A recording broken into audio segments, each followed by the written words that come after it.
Welcome to MMA Dogs. My name is Hector. UFC Fight Night 60. And it is a card here that's going a little bit under the radar. It's got some really good matchups and some fights that I can't wait to break down and predict. Before I go any further, much respect to all the men and women who step into the octagon. And you never want to bet more than you can afford to lose. Of course, you always want to go in with a positive attitude, but you always have to be careful and have a plan, a budget, and then always check your local laws and government and all that good stuff to make sure that everything's good to go. So, a big thank you to all of our clients and supporters. And here we go. We got James Muntasri versus Cody Pfister. Now, Muntasri comes with a lot of hype.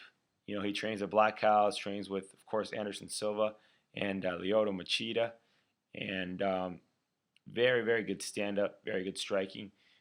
Always working on his takedown defense, and he's going to want to keep the fight on his feet. He's had plenty of time to prepare for this fight. He's a bit big for the 155 weight class, and so he has trouble making weight. And in this case, though, we've seen it from him in the past, and fighting at RFA, and it's nothing surprising really. So I'm not going to let it phase me and my confidence on James. And then with Cody Pfister, we have a guy who is needs to develop his MMA game a little bit more. He's just happy to be there, type of attitude, and he'll go in there and fight, but he's more of a brawler and leaves himself open for more intelligent, more seasoned, more elite level, or maybe not even elite level, just UFC level striking. And Cody's not used to that. So I got Muntasri winning by first round knockout. The Moonwalker by first round knockout. If I had to bet it, and I will, it would be on the Moonwalker, James Muntasri, and I expect him to win this fight. So we got Zach. This is a very interesting fight, and I feel like this fight could be on the main card, really, if you think about it. We got Zach Makovsky against Tim Elliott. In Tim Elliott, we have a fighter who, he's really been facing top talent. The top guys at the 125 division. Benavidez, who will always be second to Demetrius Johnson, and Ali Bagnatinov, who got busted for using the performance-enhancing drugs, using the EPO, the cardio and EPO. So, Elliott hasn't had an easy road to this. And even just thinking back on the fight he had 3 years ago against Dodson, it's a rough road, underrated fighter here. And then we have Zach Makovsky, a guy who, from watching him fight, I see, like, man, this guy could be the champ. Well, maybe not the champ, but this guy could be top 4 if he really just improve the skill just a little bit more. And but he hasn't done it, and I don't think he's going to do it. So if he wins his decision, it doesn't put him in top 4. And if he wins if he wins this fight, it's not really going to put him right, anywhere really close to the top guys. And if he loses, I won't be surprised either. In this case, I think Tim Elliott knows that he has to win this fight. I think his footwork, his speed, his grittiness, his fighter type of style is just going in there and putting up a fight, making a scrap out of the match. I believe that's going to be enough to get him past Makovsky. I think Makovsky will probably win one round, and then Tim Elliott will win the other two. And the way Makovsky will win it will be by getting on. Well, maybe by getting on top. I don't think he can hold Elliott down for all five minutes of the round, but maybe 29-28 type of decision. But I do favor Elliott. If I had to bet it, it would be Elliott. And let's take a look. Oh yeah, something I want to cover about the previous fight. So Muntasri's sitting at minus 210 now. In a few spots, the public bet on Pfister, and the sense behind that, of course, is that Muntasri missed weight, so that means something bad for him. And like I said, it's happened before. It's not gonna mean much, I don't believe. And if all things go as planned, Muntasri should win this fight. So that worked out in our favor. I don't think the line will improve that much more, though, than minus 210, because he's got minus 250 in some spots. So minus 220, so minus 212. So that's right around where it should be. So that's a fair line. And then Tim Elliott sitting at plus 100 in 3 spots. That's got to be the play. Not only because of the line, the price where it should be a little, but also because Elliott, I believe, will win the fight. So, like I said, if I had to bet it, it would be Elliott. But ultimately, it's going to be a do not bet. I'm going to pass on it. Either way, I don't feel a strong conviction for either guy. And Makovsky, like I said, just hasn't lived up to it for me. And Elliott needs to prove that he can do it. So it's going to be a pass on that.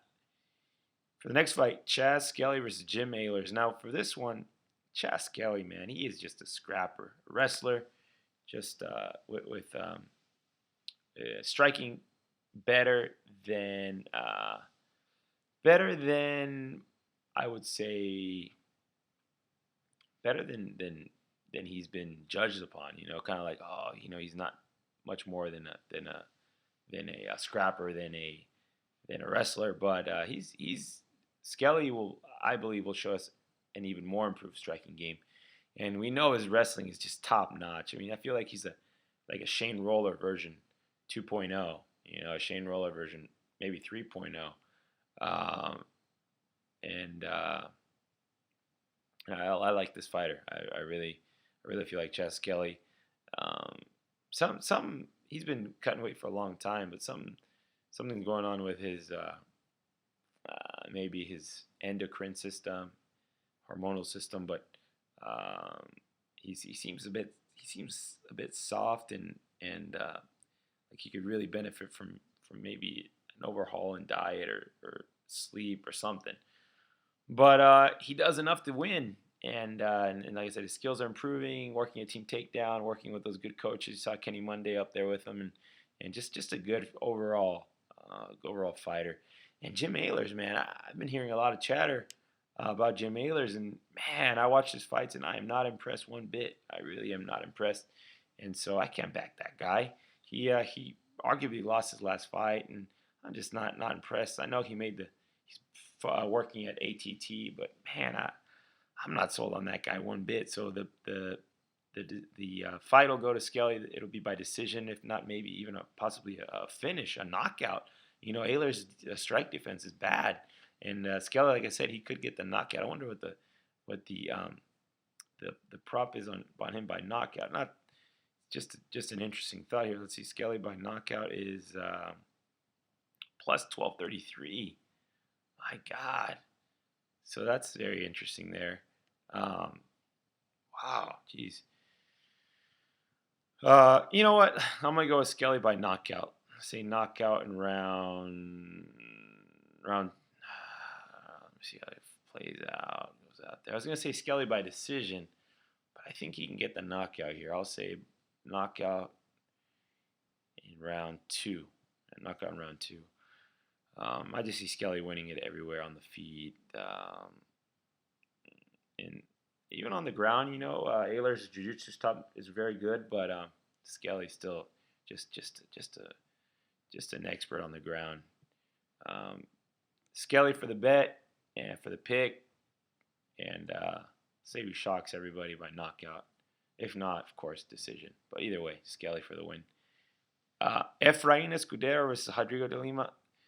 Escudero, this guy, he's not even taking this seriously. To him, it's just a job. It's all it is, and there's no passion there anymore. He just wants to pay his bills, and he doesn't care if it's in the UFC or out of the UFC. I think he's got other more important things in his life, and I just don't think he cares. Rodrigo de Lima, young guy, up and comer, faced not good opposition, but he wants it. He wants it. You can see by the my Vegas background went away. Let's go ahead and get that back up on there. There it is. And what was I saying? He wants to go Monstro de Lima. He wants to go in there, win this fight, hungry, motivated. He's huge now for 155, but you can tell he doesn't look too bad up on the scale, and he can win this fight by knockout, by submission. So I think that's what I'll do. I think he'll submit Escudero in round 1 possibly. So that's going to be my play. Rodrigo de Lima by submission in round 1, but it could be a knockout. It'll definitely be, I think, if he wins inside the distance. So there will be a small play on him there. But I just don't think Escudero wants it anymore, or really cares, honestly. So if Escudero wins by decision, wow, big deal, But if De Lima wins inside the distance, that's plus 275. So De Lima will be the play, will be the bet, and that's my prediction. Ray Borg versus Chris Clades. Chris Clades, very rough weight cut, and Ray Borg is not the guy to be taken lightly or playing around with weight cuts or not being disciplined on the diet or not disciplined on checking that weight. So Ray Borg, first round submission all day. I love the under on this fight. I absolutely love it. I'll be risking 4.5 units on it, and there's not a whole lot to be said. I mean, Ray Borg is the real deal, and if he doesn't finish Chris in the first, it'll be in the second, and I don't see it going past the second round, period. Michel Prazeres versus Kevin Lee. Very interesting fight here. This one I spent a lot of time breaking down, and man, has Prazeres shown us what he can always do, or is it something that the last fight taking place down in Brazil? I wonder how he will travel. I wonder how will he travel. How will his cardio be? How will he feel? And in a very close fight like that, you got to favor the guy who lives one state over. Kevin Lee, now training, living in Nevada, with Robert Follis and Extreme Couture and all those good guys over there, Robert Drysdale. So I think Lee will show us some improvement here. I think on the feet, Prazeres has a slight edge, but I believe that Kevin Lee's stand-up will be improved. I think Kevin Lee's very hungry in this fight, and I give a slight edge to Kevin Lee. So now look at the price on this fight, and man, Prazeres is down. It's going to be close to a pick'em as it can be, so there's going to be a little bit of value on Prazeres at plus money, but ultimately I think Kevin Lee will show us more than he has. He's young, he's a very young guy, and I think this will be an impressive win for him. So Lee by decision. I'll say for this one, do not bet. I say ultimately, I was going to bet Lee, but ultimately, do not bet. If I had to bet it, I would be Lee, though. I would be Lee, and Lee by decision. We might pick a very close fight, very, very close fight. I just don't have faith that Prazeres can continue doing what he's done. So I think that Lee can defend the takedown, and so it'll be a stand-up fight, and possibly just a tough little matchup here. I think possibly, like I said, Lee will show us a increased stand-up and win that decision. So do not bet, though. Daniel Kelly versus Pat Walsh. I don't want to spend too much time on this fight. Daniel Kelly, is he the next Randy Couture? I doubt it. And Pat Walsh making the weight cut down to 185 and obviously not doing it correctly, having some issues. Daniel Kelly traveling all the way from Australia. Just a lot of variables in this fight. So I'm gonna favor Walsh in this one. I've been so back and forth on this fight. I don't want to spend. I've spent too much time on it, researching it and everything. But ultimately, I just think that Pat Walsh has more of what I'd like to see in a matchup where we got a wrestler versus a judo guy, and Pat Walsh is going to be nothing to be taken lightly. He's a powerful guy, and I know Kelly's judo and all that, but I don't think it's going to make a difference in this fight, but we'll see. Do not bet, but I'll take Pat Walsh and knockout round 2. And then the next 3 fights are very, very interesting, so I'll slow down here for a second. Very, very interesting fights here. Very, very interesting fights. Let's take a look at the line here. Neil Magny right now sitting at most spot. Wow, minus 700, minus 650, minus 600. And Kichi Kunimoto plus 500 at the top spot. So, very interesting fight. Neil Magny, of course, he's shown us that he can dance, he can jab, he can punch, he can put his combinations together, and he can win decisions, and sometimes even knock out guys. With Kichi, we know he can get takedowns, so maybe he can win 1 round. I doubt he wins more than 1 round. So in the end, I think it'll be Neil Magny with his hand raised, winning by decision. And the decision, sitting at plus 176 right now. I really like that. Neil Magny by decision plus 176. That's a good line in my opinion. So, like I said, Kichi, good takedown. And we know Magny can be taken down. I don't think it'll happen in this fight. And if it does, I don't think it'll be more. I don't think it will be more than just for 1 round. So, Magny winning a 29-28 unanimous decision or 30-27 is what I expect. So that handles that line. For the next one, Max Holloway versus Cole Miller. Oh, wait. Let me go back here. So Neil Magny by decision, that is the bet. If I had to bet it, it'd be Magny by decision. That's what I'd be doing. So I like that one. I like that fight. And then Cole Miller versus Max Holloway. Now this is the one where, I'm going to go ahead and go out on what I believe will happen. And I think Cole Miller will actually win this fight. I really think that he's motivated for this fight. And I think that's been the issue with Cole Miller in his career, is that he gets motivated for certain fights and then he'll be unmotivated for others. And he's even admitted that he's been looking to get out of this business for 5 years. And that may scare you at first, but if you really think about it, he has been talking a lot about how much money he can make, and if he was just ranked where he deserves to be, and all this about rankings and this and that. But ultimately, the proof is in the pudding. Watching his fights and watching his most recent fight, when he turns it on, he is very good. And I believe for this fight, so this is basically my prediction. I believe that for this fight, he'll turn it on, and I believe he will actually win this fight. Now, I think that he will be able to corral Holloway down to the ground and land a submission, or win by decision. So I think Cole Miller's striking is underrated, especially when he puts that jab out there. I think Holloway has been used to always being the lankier, taller guy in the octagon, and in this fight it won't be the case.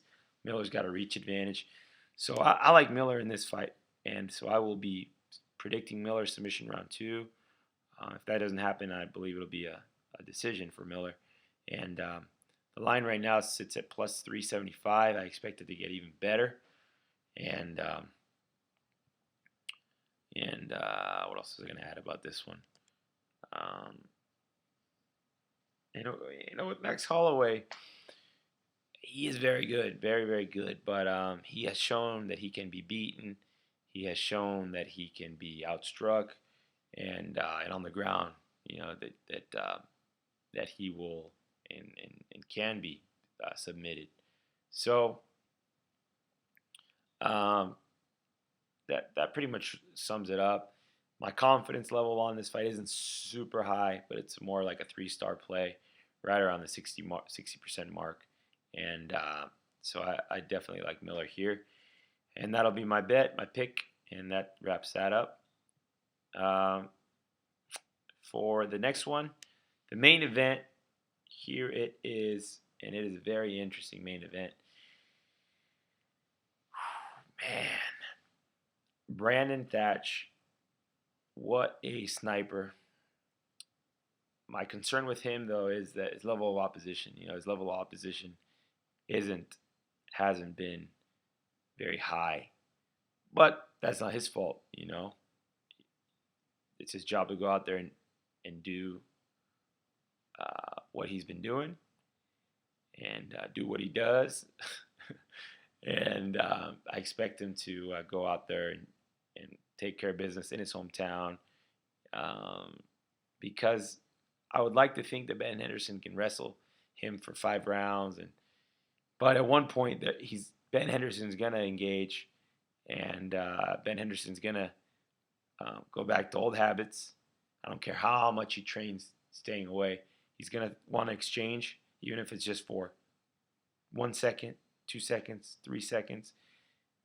All it takes is that one split second. Thatch pulls the trigger, and not even a second later, maybe 1 second, 1 point some seconds later, Henderson can find himself on the ground. So that's going to be the big battle. But like I said, ultimately, yeah, Ben Henderson can dance and move and wrestle and clinch, but ultimately, Thatch is going to be too strong, too big, too powerful.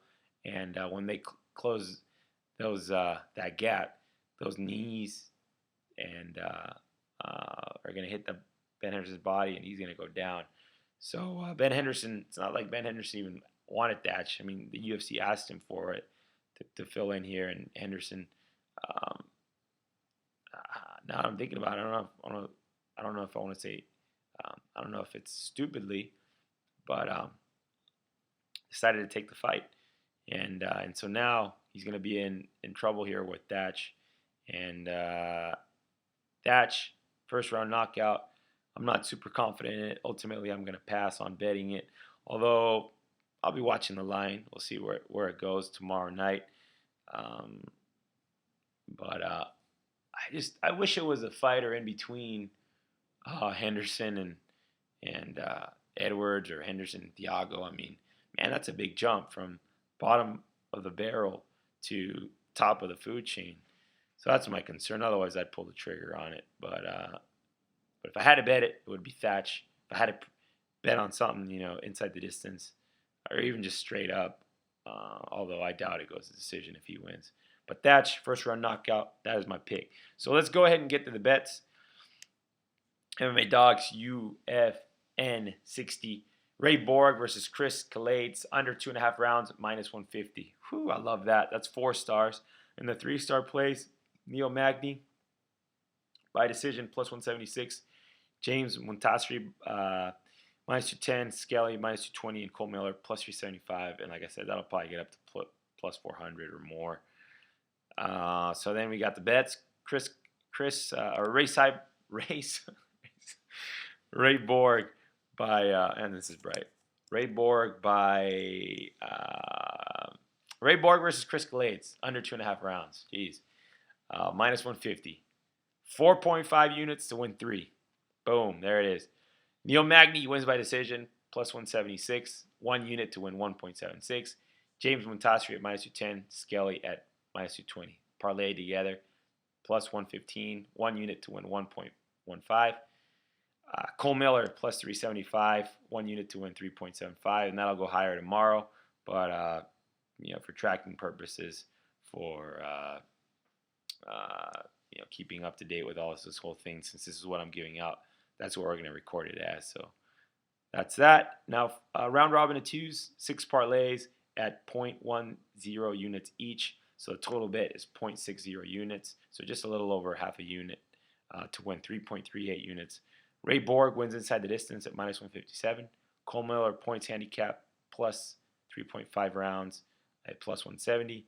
James Wintasri wins inside the distance at plus 137. Rodrigo Lima wins inside the distance at plus 275. So the grand total is 8.10 units to win 13.04. So that wraps it up. I want to thank you guys all for tuning in, and I'm having a blast doing this MMA DAWGS thing. I'm very tired, but always having a blast. So I hope all of you guys have a great weekend. Happy Valentine's Day to all the lovers out there, and a big thank you to all of our clients. And there goes the Vegas Strip. So it is time to go. I hope you guys have a good time until I see you guys next time. Take care and have a good night.